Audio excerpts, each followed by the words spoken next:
త్రేతాయుగమున ఈ గిరిపైనే తపమునరించెను యాదఋషి. ధరాతలమ్మున అతని పేరుతో అయినది ఈ గిరి యాదగిరి.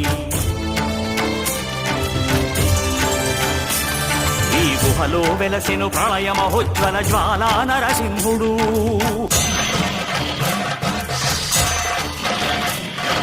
భక్తాభీష్టములన్నీ తీర్చే లక్ష్మీ నరసింహుడు. సుఖ శాంతులను చేకూర్చు శుభయోగ నరసింహుడు.